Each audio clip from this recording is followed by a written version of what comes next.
கர்த்தருடைய பரிசுத்த நாமத்திற்கு மகிமை உண்டாவதாக. ஆண்டவராகிய இயேசுவின் நாமத்தினால உங்கள் யாவரும் நான் வாழ்த்துகிறேன்.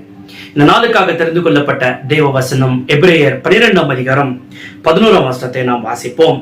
எந்த சிட்சையும் தற்காலத்தில் சந்தோஷமாய் காணாமல் துக்கத்தை காணும், ஆகிலும் பிற்காலத்தில் அதில் பழகினவர்களுக்கு அது நீதியாகிய சமாதான பலனை தரும். பிரியமான தேவ ஜனமே, கர்த்தருக்காக வாழ்ந்து கொண்டிருக்கிறவர்கள், கர்த்தருக்காக ஏதாகிலும் செய்ய வேண்டும் என்று சொல்லி வாழ்ந்து கொண்டிருக்கிற வாழ்க்கையில நம்ம பார்க்கும் பொழுது நேரிடுகிற காரியங்கள் வெறும் உபத்திரவம் தான், பிரச்சனைகள் தான், போராட்டங்கள் தான். இப்பேற்பட்ட ஒரு நிலைமையில வாழ்ந்து கொண்டிருக்கும் பொழுது நமக்கு அழைக்கப்பட்ட அந்த இலக்கத்திற்கு நாம ஓட முடியாமல் நாம் விரக்தி அடைந்தவர்களாக நாம் சோர்ந்து போய் கொண்டிருக்கிறோம். பிரியமான தேவச்சனமே, இந்த வசனத்தில் நாம் வாசிக்கும் பொழுது பார்க்கும் பொழுது அதில் பழகினவர்களுக்கு அது நீதியாகிய சமாதான பலனை தரும்.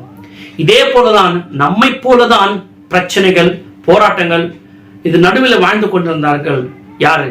பரிசுத்தவான்கள். ஆபிரகாமா இருக்கட்டும், யோவான், ஏன் பவுல், பேதுரு எல்லாமே இப்பேற்பட்ட ஒரு உபத்திரவத்தில் இருந்தார்கள். ஆனாலும் அவர்கள் ஒருபோதும் கர்த்தரை விட்டு விலகி போனதே இல்லை.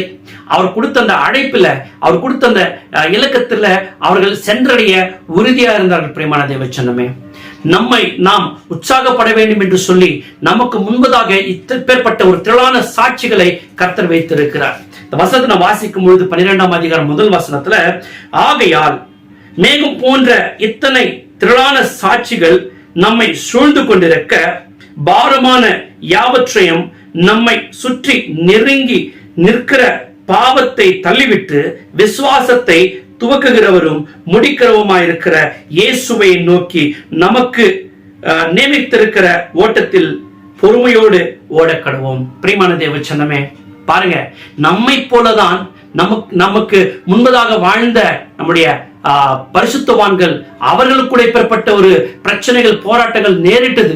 ஆனாலும் அவர்கள் விட்டு விலகி போகவே இல்லை. அவர்கள் ஓடினார்கள், அவர்கள் ஜெயித்தார்கள். இப்பொழுது நாம் ஜெயிக்க நமக்கு ஆவியானோர் உதவி இருக்கிறது.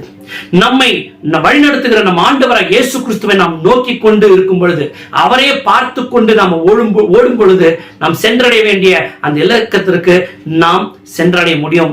ஆனால் நமக்கு பொறுமை இருக்க வேண்டும். நாம் பொறுமையோடு ஓட கடுவோம். இதுதான் வசனம் சொல்லுகிறது. நிறைய பேருக்கு அந்த பொறுமை இல்லாமல் ஓவர் நைட்ல எல்லாமே நடக்கணும், எல்லாமே மாறினோம் என்று சொல்லி வாழ்ந்து கொண்டிருக்கிறார்கள். அப்படி அல்ல. நாம் விசுவாசத்தை, நாம் பொறுமையோடு ஓட வேண்டும், விசுவாசத்தை காத்துக்கொள்ள வேண்டும். நாம் சென்றடைய வேண்டிய அந்த இலக்கத்தை சென்றடைய வேண்டும். ஒருபோதும் கூட நாம் விரக்தி அடைந்து, ஃப்ரஸ்ட்ரேட் அடைந்து நாம் சோர்ந்து போக வேண்டாம். பிரியமான தேவச்சனமே, தேவனுக்கு என்று வாழும்போது பெறப்பட்ட காரியங்கள் நேரிடுதான் செய்யும். ஆனால் நாம் இயேசுவையை நோக்கி கொண்டு அவரையே பார்த்து நாம் சென்றடைய வேண்டிய இலக்கத்திற்கு நாம் சென்றடைய வேண்டும். அதற்காக தான் கர்த்தர் நம்மை அழைத்திருக்கிறார். கர்த்தர் தாமே நம்மை ஆசீர்வதிப்பாராக. ஆமென்.